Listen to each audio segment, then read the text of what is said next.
بسم اللہ الرحمن الرحیم۔ صحیح بخاری حدیث نمبر 911۔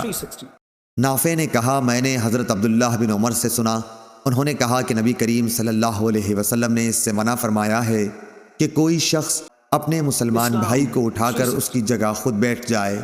میں نے نافع سے پوچھا کہ کیا یہ جمعے کے لیے ہے، تو انہوں نے جواب دیا کہ جمعہ اور غیر جمعہ سب کے لیے یہی حکم ہے۔ صحیح بخاری حدیث نمبر 912۔ ابن ابی ذئب نے ظاہری کے واسطے سے بیان کیا، ان سے سائب بن یزید نے کہ نبی کریم صلی اللہ علیہ وسلم اور حضرت ابو بکر عمر رضی اللہ تعالیٰ عنہ کے زمانے میں جمعے کی پہلی اذان اس وقت دی جاتی تھی جب امام منبر پر خطبہ کے لیے بیٹھتے، لیکن حضرت عثمان رضی اللہ عنہ کے زمانے میں جب مسلمانوں کی کثرت ہو گئی تو وہ مقام زورا سے ایک اور اذان دلوانے لگے۔ ابو عبداللہ امام بخاری رحمۃ اللہ علیہ فرماتے ہیں کہ زورا مدینے کے بازار میں ایک جگہ ہے۔ صحیح بخاری حدیث نمبر 913۔ عبدالعزیز بن ابو سلمہ ماجشون نے بیان کیا، انہوں نے کہا کہ ہم سے ظاہری نے بیان کیا، ان سے سائب بن یزید نے کہ جمعے کی تیسری اذان حضرت عثمان بن عفان رضی اللہ عنہ نے پڑھائی، جبکہ مدینے میں لوگ زیادہ ہو گئے تھے، جبکہ نبی کریم صلی اللہ علیہ وسلم کے ایک ہی مؤذن تھے۔ آپ صلی اللہ علیہ وسلم کے دور میں جمعے کی اذان اس وقت دی جاتی جب امام منبر پر بیٹھتا۔ صحیح بخاری حدیث نمبر 914۔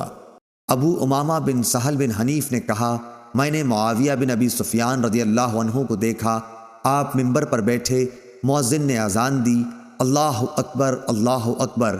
معاویہ رضی اللہ عنہ نے جواب دیا اللہ اکبر اللہ اکبر۔ مؤذن نے کہا اشہد ان لا الہ الا اللہ۔ معاویہ رضی اللہ عنہ نے جواب دیا اور میں بھی توحید کی گواہی دیتا ہوں۔ مؤذن نے کہا اشہد ان محمد رسول اللہ۔ معاویہ نے جواب دیا اور میں بھی محمد صلی اللہ علیہ وسلم کی رسالت کی گواہی دیتا ہوں۔ جب مؤذن اذان کہہ چکا تو آپ نے کہا حاضرین، میں نے رسول اللہ صلی اللہ علیہ وسلم سے سنا، اسی جگہ یعنی منبر پر آپ بیٹھے تھے، مؤذن نے اذان دی تو آپ یہی فرما رہے تھے جو تم نے مجھ کو کہتے سنا۔ صحیح بخاری حدیث نمبر 915۔ لیث بن سعد نے عقیل کے واسطے سے بیان کیا، ان سے ابن شہاب نے کہ سائب بن یزید نے انہیں خبر دی کہ جمعے کی دوسری اذان کا حکم حضرت عثمان بن عفان رضی اللہ عنہ نے اس وقت دیا جب نمازی بہت زیادہ ہو گئے تھے، اور جمعے کے دن اذان اس وقت ہوتی جب امام منبر پر بیٹھا کرتا تھا۔ صحیح بخاری حدیث نمبر 916۔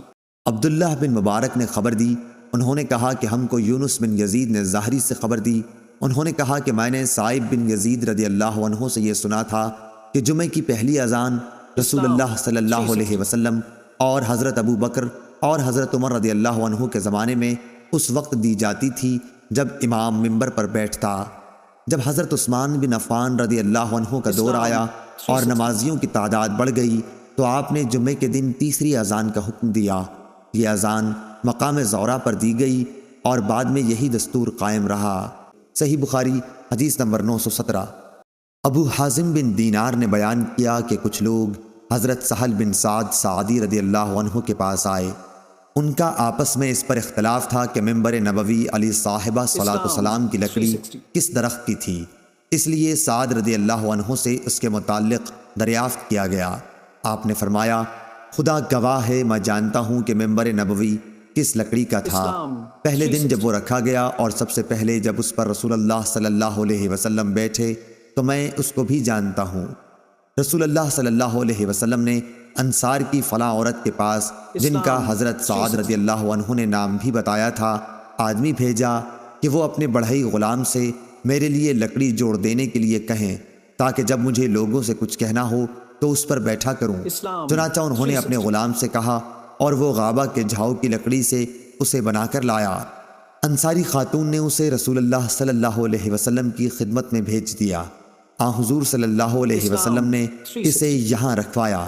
میں نے دیکھا کہ رسول اللہ صلی اللہ علیہ وسلم نے اسی پر کھڑے ہو کر نماز پڑھائی، اسی پر کھڑے کھڑے تکبیر کہی، اس پر رکوع کیا، پھر الٹے پاؤں لوٹے اور منبر کی جڑ میں سجدہ کیا اور پھر دوبارہ اسی طرح کیا۔ جب آپ نماز سے فارغ ہوئے تو لوگوں کو خطاب فرمایا، لوگو میں نے یہ اس لیے کیا کہ تم میری پیروی کرو اور میری طرح نماز پڑھنی سیکھ لو۔ صحیح بخاری حدیث نمبر 918۔ یحییٰ بن سعید نے خبر دی، کہا کہ مجھے حفص بن عبداللہ بن انس نے خبر دی، انہوں نے جابر بن عبداللہ رضی اللہ عنہ سے سنا کہ ایک کھجور کا تنا تھا جس پر نبی کریم صلی اللہ علیہ وسلم ٹیک لگا کر کھڑے ہوا کرتے تھے۔ جب آپ کے لیے ممبر بن گیا، آپ نے اس تنے پر ٹیک نہیں لگائی تو ہم نے اس سے رونے کی آواز سنی جیسے 10 مہینے کی گابن اونٹنی آواز کرتی ہے۔ نبی کریم صلی اللہ علیہ وسلم نے ممبر سے اتر کر اپنا ہاتھ اس پر رکھا، تب وہ آواز موقوف ہوئی۔ اور سلیمان نے یحییٰ سے یوں حدیث بیان کی کہ مجھے حفص بن عبید اللہ بن انس نے خبر دی اور انہوں نے جابر سے سنا۔ صحیح بخاری حدیث نمبر 919۔ ابن ابی ذئب نے بیان کیا، ان سے ظاہری نے، ان سے سالم نے، ان سے ان کے باپ نے فرمایا کہ میں نے نبی کریم صلی اللہ علیہ وسلم سے سنا، آپ صلی اللہ علیہ وسلم نے ممبر پر خطبہ دیتے ہوئے فرمایا کہ جو جمعے کے لیے آئے وہ پہلے غسل کر لیا کرے۔ اس حدیث سے ممبر ثابت ہوا۔ صحیح بخاری حدیث نمبر 920۔ خالد بن حارث نے بیان کیا، انہوں نے کہا کہ ہم سے عبید اللہ بن عمر نے نافع سے بیان کیا، ان سے حضرت عبداللہ بن عمر رضی اللہ عنہ نے کہ نبی کریم صلی اللہ علیہ وسلم کھڑے ہو کر خطبہ دیتے تھے، پھر بیٹھ جاتے اور پھر کھڑے ہوتے، جیسے تم لوگ بھی آج کل کرتے ہو۔